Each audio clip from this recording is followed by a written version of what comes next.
मित्रांनो, शेतकऱ्यांचे प्रश्न मांडणारे अनेक मराठी चित्रपट येत असतात आणि आत्ताच देऊळ बंद 2 मध्ये शेतकऱ्यांच्या समस्या प्रभावीपणे मांडल्या गेल्या.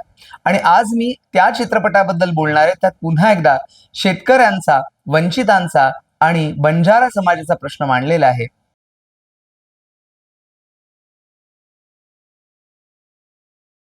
मी गणेश आचवल स्वागत करतोय तुमचं स्वामी कृपा क्रिएशन्स मध्ये. बहुचर्चित असा चित्रपट द महाराष्ट्र फाईल्स प्रदर्शित झालेला आहे आणि त्याच चित्रपटाची आज आपण समीक्षा करणार आहोत.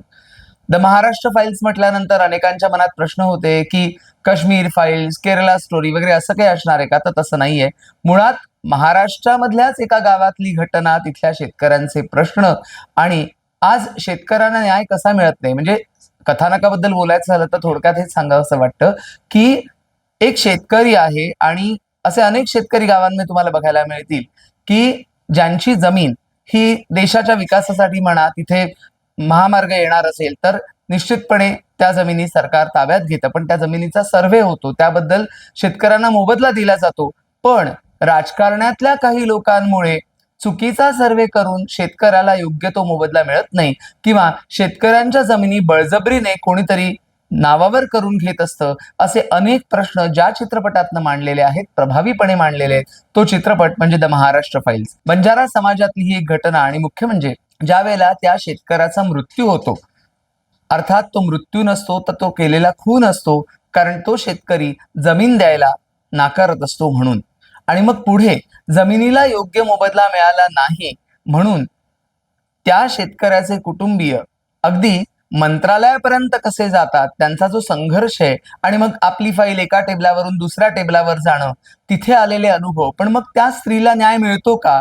त्या स्त्रीला न्याय कोण मिळवून देतो? राजवीर नावाचा तरुण हा संघर्ष करून त्या स्त्रीला न्याय मिळवून देतो, कुटुंबाला न्याय मिळवून देतो. तो कशा प्रकारे न्याय मिळवून देतो त्याचं चित्रण करणारा चित्रपट म्हणजे the Maharashtra files. The Maharashtra files मधील अतिशय जमेची बाजू म्हणजे ज्या प्रकारे आज आपल्याला समाजात गोष्टी बघायला मिळतात त्यावर प्रखरपणे भाष्य केलेलं आपल्याला दिसतं. मग तो गावातल्या जमिनीचा प्रश्न असतो, सरकारी यंत्रणेमध्ये आपल्या फायली एका टेबलावरून दुसऱ्या टेबलावरती फक्त फिरत राहणं, मध्ये मध्ये जे काही लोक असतात ते कसा भ्रष्टाचार करतात, राजकारणामध्ये कसा भ्रष्टाचार चालतो याचं उघडपणे आणि प्रखरपणे केलेलं भाष्य म्हणजे द महाराष्ट्र फाईल्स. चित्रपटाचे संवाद अप्रतिम आहेत. मुख्य म्हणजे मंगेश देसाई आणि उषा नाडकर्णी आणि वीणा जामकर यांच्या अभिनयाचं तर कौतुक आपण करतोच, पण सयाजी शिंदे आणि नागेश भोसले हे आपल्या विशेष लक्षात राहतात, अर्थातच त्यांच्या दमदार अभिनयामुळे. उषा नाडकर्णी यांच्या वाट्याला अतिशय वेगळी अशी भूमिका आलेली आहे आणि त्यांनी कमाल काम केलेले, वेगळं सांगायला नकोच. सेन्सॉरच्या कचाट्यात हा चित्रपट अडकलेला होता, पण मग त्यांनी काही कट सुचवले आणि त्यानंतर 12 जूनला म्हणजे नुकताच हा चित्रपट प्रदर्शित झाला.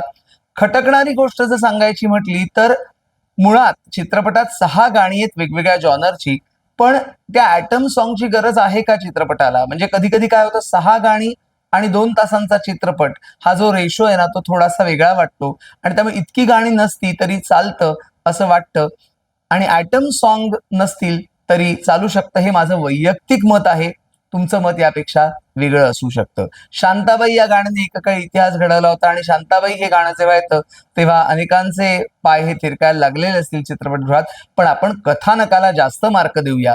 कथानक हे जास्त चांगल्या पद्धतीने लिहिलेलं आहे. कथा, पटकथा, संवाद, दिग्दर्शन हे सगळं संजीव कुमार राठोड यांचं आहे. त्यांचं कौतुक करायला हवं. द महाराष्ट्र फाईल्स हा नक्कीच एका वेगळ्या विषयावर भाष्य करणारा चित्रपट आहे आणि मुंबईमध्ये जेव्हा कोणी संघर्ष करता येतं किंवा मुंबईमध्ये जेव्हा कोणी कामा करता येतं त्यावेळेला त्या तरुणाला सुद्धा कसा संघर्ष करावा लागतो याचं सुद्धा चित्रण केलेलं दिसतं.